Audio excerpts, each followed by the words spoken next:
Welcome on in, action figure enjoyers. This is Brews and Studs, and looks like we are coming up to the end of the Horus Heresy action figure reviews for the Blood Angels. But regardless, we only have 3 more units to review, which is the special character Raldoran, the Dawnbreaker squad, and in this one we are going to be taking a look at the Legion Praetor in regular power armor. So let's dive into the review. Let's start off with the helmeted area, shall we? So as a personal opinion, I'm not too much of a fan of this design cue. And I think the reason why I don't like this helmet is that this vent area is protruding out, while most other Space Marine helmets, this area is flush. That being said, I think that the decorations make this helmet pop, with the green metallic lenses, this golden halo up top, which I will add is a nice softer plastic because on older figures I have stabbed myself with the ends of this region. The bareheaded version sports a nice coif of hair, however this area could have used some highlighting on the hair strands. In fact, I'll have to say in general that the face could have also stood to have some shading to give the valleys and creases of this face a lot more detail, because the valleys are very prominent but need that extra flavor. Aside from that, I find that the facial expression is appropriate with the grimace and the hawkish eyebrows. After being spoiled with the V4 pauldrons, we are back to these floppy ones that are found on the V3 figures, which are okay, but overall I'm not too much of a fan of. Aesthetically, I find this shoulder area to be very ornate, with the gold outlining over here, as well as the elegant arc vine-like designs. For some odd reason, at the edge of these pauldrons, there's a very Khorne-esque berserker-like design, which is interesting because both chapters love their blood. The designs on the pauldrons are mirror images of each other, with the exception of this one having a black-winged blood tear. As I was moving the arms around a bit for this review video, well, it did not take long for this elbow pad to pop off, which is the same weakness that was found on the Blood Angels Legion Praetor and Tartarus armor. That being said, the arms are also nicely decorated with the same vine-like designs, but what I find interesting is the asymmetrical coloring of the hands, bringing in quite a unique look for this regular Praetor. Moving on to the biggest region on this action figure, which is the breastplate, there is a very prominent black winged blood here. What I really like about this area is that the wings have this highlighting. Also, the presence of the soft plastic golden cords on top of the armor contrasts very boldly with the red. This is a little nitpicky, but with the banner at the bottom of the blood tier, the placement of the letters are a bit weird in that the Ba is off on the one side and Al is on the other. Looks like they ran out of real estate over here and had to make do with what they got. Thankfully, the torso area has a few things to make it pop in the form of this softer plastic section with a halo skull and these pipes right here. Now, the waist area of this Praetor does not disappoint, as it is stuffed with so much detail and character. You can clearly see a frag and a crack grenade along with a highly texturized black pouch. While we are in the back area, let's focus in on this holster bolt pistol.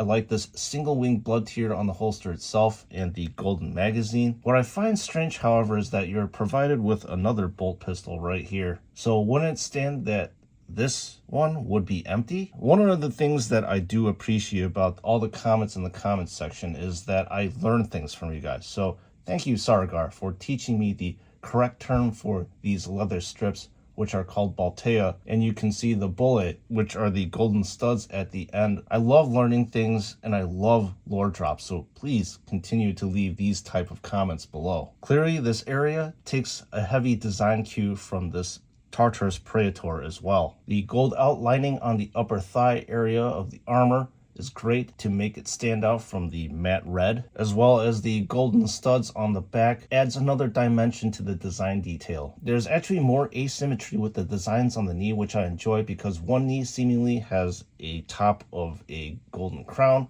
while the other knee has a pigtailed skull, and this area is bound together by more black winged blood tears and more golden detailing. The back of this figure is dominated by a flowing elegant white cape. I find that the light blue shading in the recesses gives this cape a softer kind of look. This area contrasts perfectly with the red of the armor as well. When you flip the cape over, it is the same as the front, and this region also looks very similar to the Tartarus Terminator that was released before. With regard to the anchor points of the cape, they're on both sides of the armor, right here and right here, and they also serve to anchor the golden cords. Although I feel as if these anchor points are a tad bit flimsy due to the thinness of this area, so I think that you have to have a little bit of care not to like pull or tug or even rip this area. The backpack is one of the most highly detailed ones that I have seen thus far. The color balance is exquisite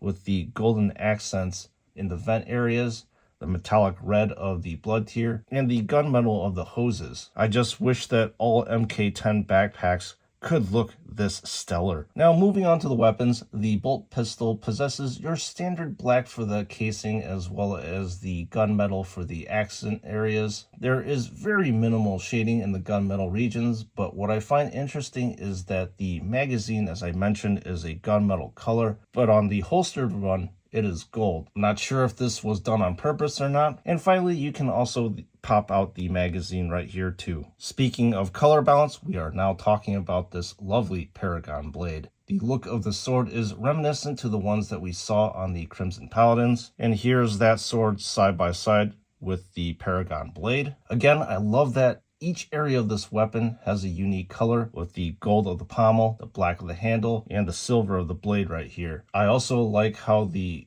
blue glow is completely focused on this node. Now let's compare the size of this Praetor with other Horus Heresy Blood Angels units that have been released. Starting off with the Arc Heirloom from the Angel Tier squad, it would appear that this action figure is on the shorter end of this Praetor. And now we shall move on to comparing this guy to his Terminator compatriots. And as expected, the Terminator in Tartarus armor stands quite a bit taller than this Legion Praetor over here. And while the Crimson Paladin is a little bit taller than this Legion Praetor in the middle, it would appear that this unit is shorter than this guy over here, which is the tallest unit. And now, folks, it is time to wrap this video up. So Blood Angels Horus Heresy action figure enjoyers, let me know what you thought about this action figure in the comment section below.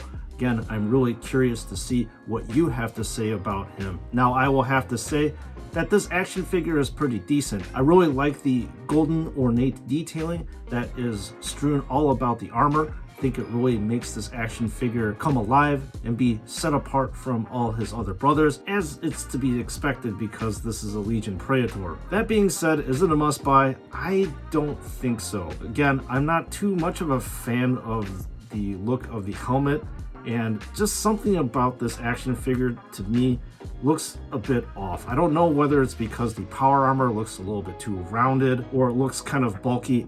I don't know. Just, again, something looks off. But between the Legion Praetor in the Tartarus Terminator armor versus the power armored one, I would definitely put my money in this power armored one. Anyway, members of the chapter, if you are interested in getting this action figure, you already know where to get it at because I say it in every single one of the videos. But if you are new, I believe that you should get these action figures at David Toys, where I get all of my action figures, and there's a reason why. It's because their customer service is absolutely phenomenal, and their ship times to the United States can be as little as 4 days.